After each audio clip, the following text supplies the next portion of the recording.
How's it going, everybody? It is Sean here from Four Color Borets, back with another one.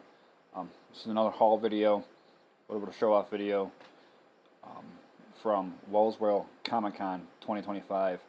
Fourth year in a row that they've had it. Third year that I've been there. Missed the second year. Just had some stuff going on. But now I try to make it every year. It's kind of like a thing for me and my oldest daughter. We go just the two of us, get some father-daughter time. The con this year was nice. It was, I'll be honest, it was a little bit, I felt like on the smaller side. Compared to the first year, I mean, which I get it. The inaugural year is going to be huge. It's going to be like a blowout. Can't speak for the second year because I didn't go. Last year it was decent. It was a decent little con last year. I enjoyed it. Don't get me wrong, I enjoyed it this year. I love the con. I love what they do. I love bringing that stuff into the area. It's nice to see people enjoy this stuff. Just felt like it was a little bit smaller. There was decent vendors. Very few comic vendors. It felt like, and that's why I go. So you need to take what I say with a grain of salt because I go for the comics alone. Joe Stanton was the guest of honor this year. Omega Men, Kilowog, Gardner, just to name a few of his accomplishments in the world. Let me get a drink real quick.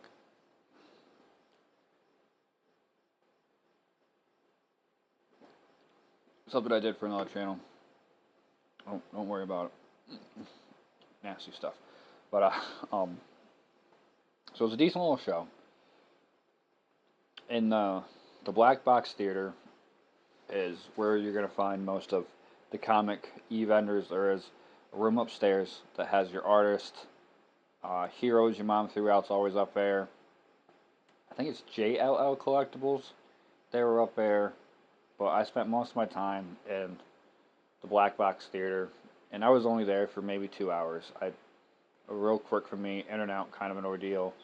Like I said, it's a free show, so I didn't have to pay a ticket to get in, which was good. I had to pay a ticket. I definitely would have spent all day just kind of hanging out there. Went in real quick.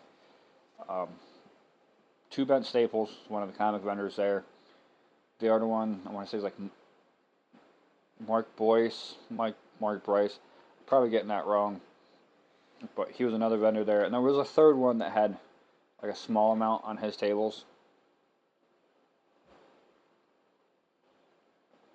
And I'll probably be showing some of the footage here and there in this, because there was a lot. But other than that, they did have their outside vendors. I didn't get any footage outside this year. They had their warehouse theater. Good vendors in there, just not really. Again, I'm a comic kind of a guy. That's what I go for. So definitely go if you like comics, if you like pop culture, if you like anime, anything like that, anything geekery, anything nerdery. Go check it out. There's all kinds of stuff. There's a tent there outside, a bunch of Viking stuff. Again, I go for comics. It's kind of so it's in and out. But I'm going to start with what I picked up from Two Bent Staples. I believe he's out of State College.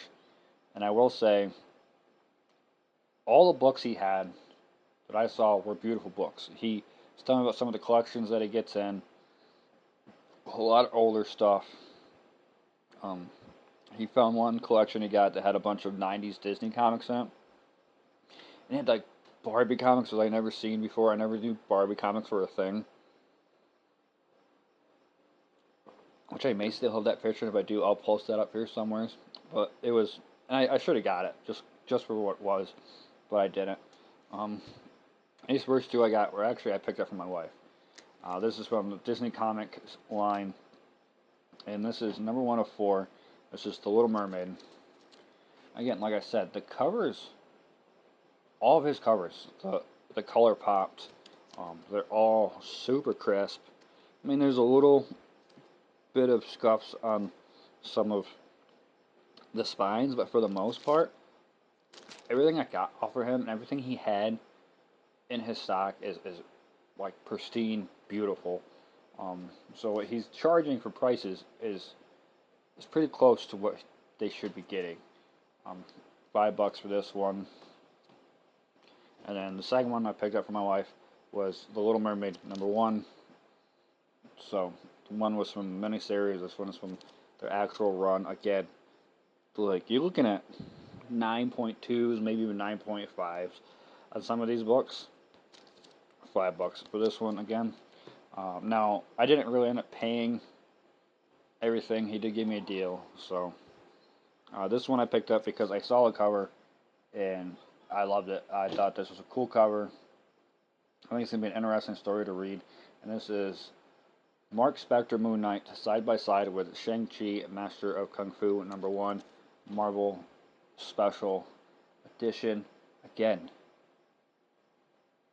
the cover on this is gorgeous. Lit up, a couple spine nicks here and there, but all the corners are beautiful. The color pops on this. Like these books are immaculate. He gets some superb collections. The last one I got from him, I'm adding to my Dark Hawk collection. Surprise, surprise. Me and Dark Hawk, this is a higher number up there. So with Dark Hawk, the higher in the run that you go, the more limited amount of books got printed. The Dark Hawk started to wane a bit towards the end before it got canceled. Before I got canceled.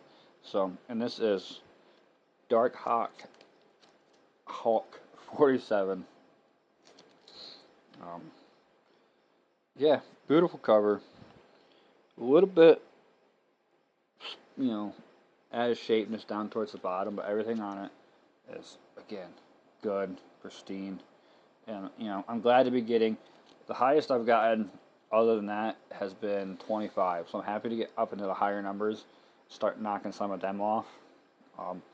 For all that, I end up paying $20, so I save $5 on it. And then Mark Boyce. Sorry for butchering your name. I can't remember what it is right now. I'm sure his first name was Mark though. He had a lot of older stuff. I was seeing did have some more modern, but he had like a lot of older stuff. Good books, knew his prices. And that's one of the things about these shows is they're gonna know their prices, so you're not always gonna get like the best of deals at these shows. But I picked up something that I found. It's not the first book in the run, and he did have some earlier books, but I really enjoyed this cover. I'm gonna give it a read. I think it'd be good. This is from 1977, and this is The Fabulous Furry Freak Brothers, #5, and Grassroots, plus Fat Freddy's Cat Animal Camp, and not to mention Nerds, it says. So, you can see, I don't want to get too much in there, I don't want to get in trouble for it, but very 70s, very hippie. I love it. I think this cover is badass. I'm not gonna lie. So, yeah, I'd like that one. I didn't stay at the show the whole time. Pop Cultures, who was the one that throws the show, you could say, like hosts the show, puts it on. They are at the other end of town, well, pretty much down a couple blocks from where the Dean Center is, which is where they put on the show. So the Dean Center in Wellsboro, PA, is where they put on the show.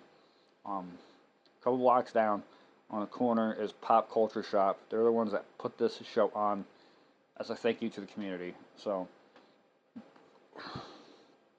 drink my nastiness.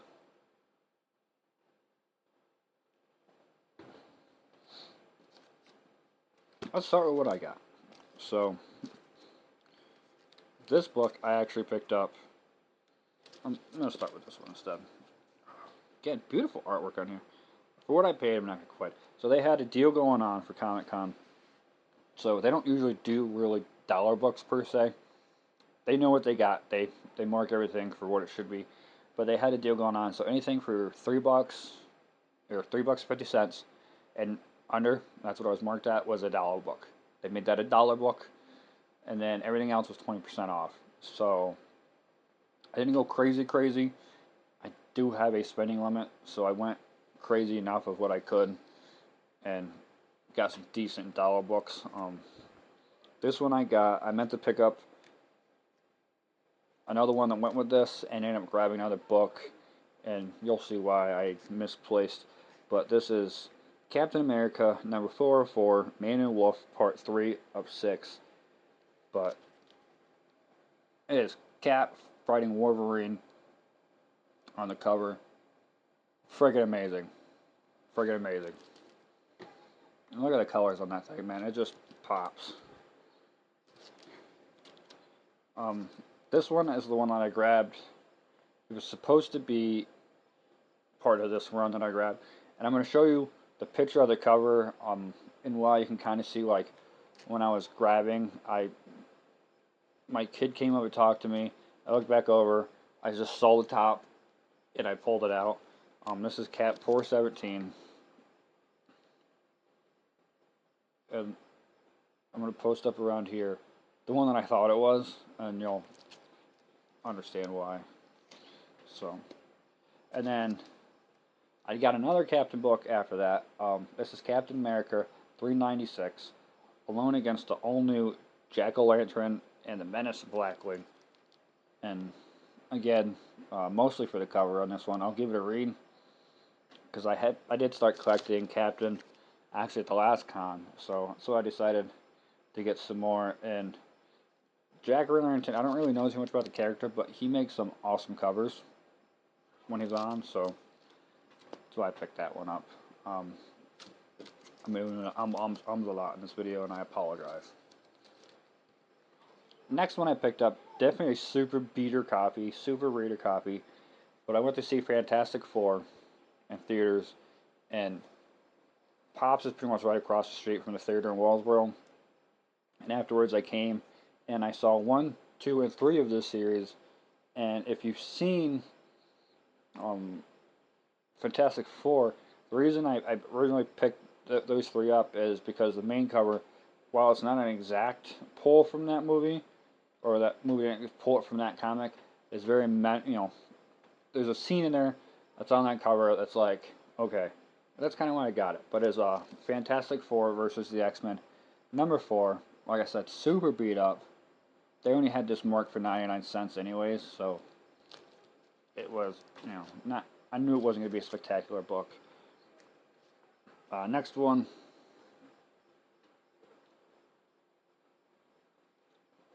I picked this up to add to my Dark Hawk collection. This is War Kings Limited Series 1 of 2, number 1. So, anything Dark Hawk, even if it's not an actual book, if I see him on a cover of somebody else's book, if I know he's in that book, I'm going to pick him up. So, this one I picked up because I just like this cover. So it's Dark Reign Lilith, the Amazing Spider-Man one-shot. Woo! Kill Spider-Man. Jack-O-Lantern on the daggers. Biggest one up just because I liked it. American flag, number 33.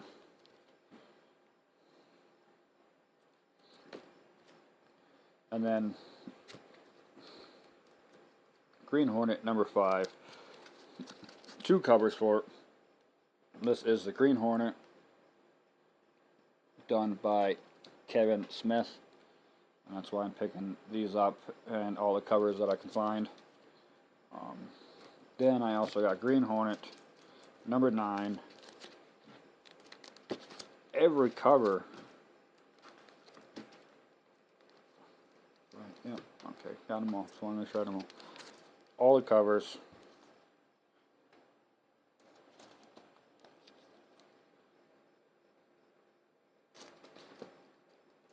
Green Hornet by Kevin Smith. Slowly filling that line up. I got to be getting pretty close to filling it up. Speaking of Kevin Smith, the next one I got was Whiting Geyer, number 6. I may already have this one. I can't be too sure yet. I have to check in my collection. So, but I'm pretty sure that I don't. But number 6 for $1. And that line is hard to find in the wild too. Pretty much like a lot of Kevin Smith stuff because he did such just limited series. I seem to have trouble finding in the wild. Luckily, I have Bill Costity, the whole run of that, or not Battle Cacophony. I have the whole run of that. White and Geyer, I've been having trouble filling up. So, and then this one is Daredevil 598, and I got it because of the show. Honestly, I saw this cover, and all I could think of was Daredevil Reborn, or Born Again. Muse painting Mayor Fisk on the wall. Badass cover. Really enjoyed it. This next one I got because I already have the first two in this series. If you've ever played any of the Arkham games, this is their comic prequel to Arkham Knight, and this is Arkham Knight number 3. And then I saw this one, I figured I'm already doing that one, I might as well do Arkham City's run also, and this is number 2 out of 5. Batman and shit. Well, I'm drawing a blank right now. Drawing a blank. I can't think of his fucking name right now, but that's my bad. But either way, that was my haul from Wellsboro Comic Con 2025. I look forward to next year. I do hope that they can get some more comic vendors in. Really enjoy comic vendors. I'm a comics kind of a guy. So, there is a show coming up in a little over a month in Elmira, New York. Heroes is putting on their pop market again. There's a Halloween pop market free to the public. I will try to put up a banner here to give you some information about it. But if you're in the Elmira Heights area, stop and check it out. It's Sunday, September 21st, I want to say. If I'm wrong, it'll be corrected with a thing on the screen. So, thank you for watching. If you made it this far, you're amazing. Until next time, keep on reading, everybody.